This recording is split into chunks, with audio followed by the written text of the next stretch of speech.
Negotiation and compensation package is about managing expectations.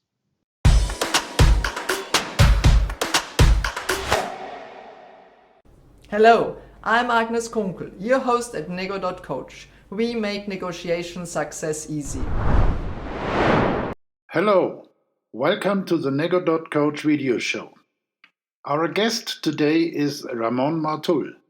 Ramon is a high-ranking executive in a rapidly growing, publicly traded financial services firm.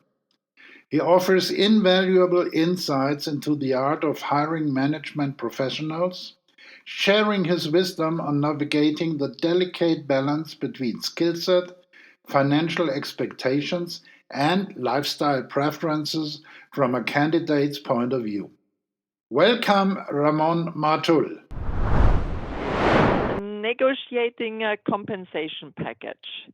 What should a candidate keep in mind from your perspective as a top management member? So what I try to do is I try to first ask and then listen and understand what the motivation of the person is, and then align that, because I have more information about the company than the candidate has, and then align that with what we already have in the team, so we can get everything matching. Mm-hmm. And is it better to communicate your needs and demands clearly as a candidate? Once you talk to people, then you appreciate the clarity that they bring to the conversation. If a person is giving you nothing, it's very difficult to come up with a solution. Mm-hmm. So when somebody comes, I appreciate them telling us as well what is important for them. What do they expect? How can we make sure they stay motivated? So clarity is a very important part of a package negotiation. Do you have a tip when you have demands, may it be financial or may it be more on the work-life balance side, how to communicate it in an elegant way so that the chances that they are accepted are rising? Okay, yes. Let's start with the company side first. As a company, you should be clear on what have you budgeted for. And the job description that you have in place needs to match the compensation that you're going to give. And the first initial compensation that you're going to give is the monetary compensation. Yeah. So I am not a friend of having big secrets around this. And a candidate that comes to us, they should know in what parameters are we moving, because in the same time you have no time to lose, so are they. They also have no time to waste.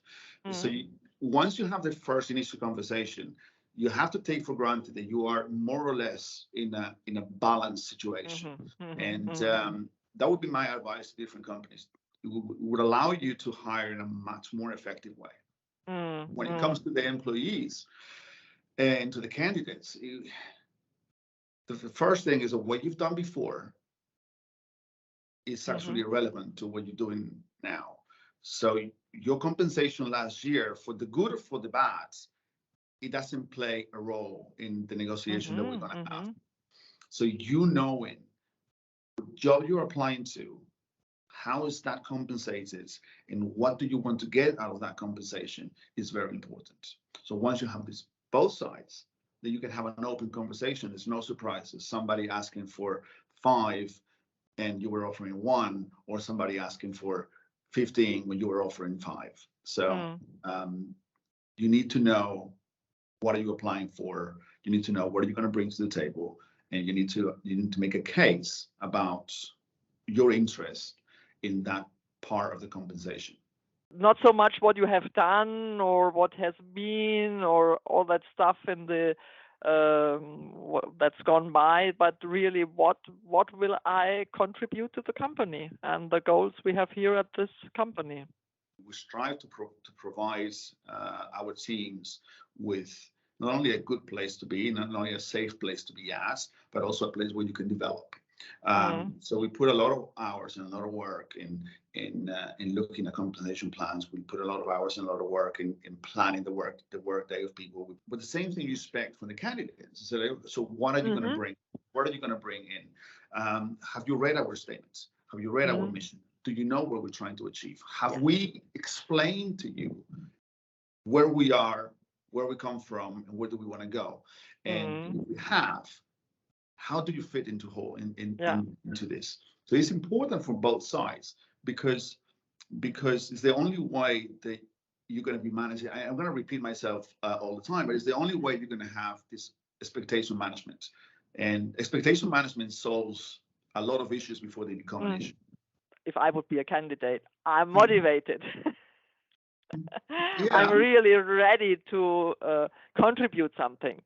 Don't forget that the company you apply for has already passed that test with you. In the moment that you decide to send your application, in the moment that you agree that somebody contacts this company in your name, you have already done your homework. You have already done the research. You have already know what does the company do? What are they active on? Are the kind of company I want to work for? Are they located in a place where I like to be working at? How the offices look like? Everything is public information nowadays. Yeah. So in the moment that you send the application to us, until that second, we have no idea who you are. And suddenly an application comes in. And we have already passed the initial exam. And now it's time for us to ask you how do we fit? And then you will ask even more questions. You will ask questions about culture. You will ask questions about engagement. You will ask questions about sustainability. You will ask questions, whatever is important to you, you will ask questions on that. And we will ask you questions about, we have a team established. How are you gonna fit with this team? What about your personality? It's not only about you having the knowledge. We assume that you have the knowledge, but are you gonna fit with the team that we have? Are you going to be part of the group, or do you expect to be doing things more on your own than anything else? It's a mating process. Yeah, What, Ramon? It's really so great to hear all this from someone who has put so much effort and time thinking about it. Thank you. And it's really, I think, very, very valuable input just about talking about simple steps. Nobody hires on the short term. Everyone hires on the long term. If you go to the office where I am today, we have people working with us for the last 30 years, and they're still here. This is the long run, and we've evolved together. And it's very important that you have an environment where not only you have enough candidates coming in because they want to work with you, but you also have a high success rate and people staying for years with you. Yeah. Wonderful. Ramon, thank you very much for all these brilliant ideas. Thank you for the time. It was really, really enlightening, and I guess it will so be for our audience. And thank you very much. Anytime. You know where I am, and I'm always happy to talk. Thank you. Thank you for watching. Please follow us on LinkedIn or our website Nego.coach. Soon you will find there new episodes on body language, international negotiations, large negotiations, and great and wonderful guests. Any comments, any questions, please contact us at hello@Nego.coach. Thank you. Hope to see you soon on Nego.coach.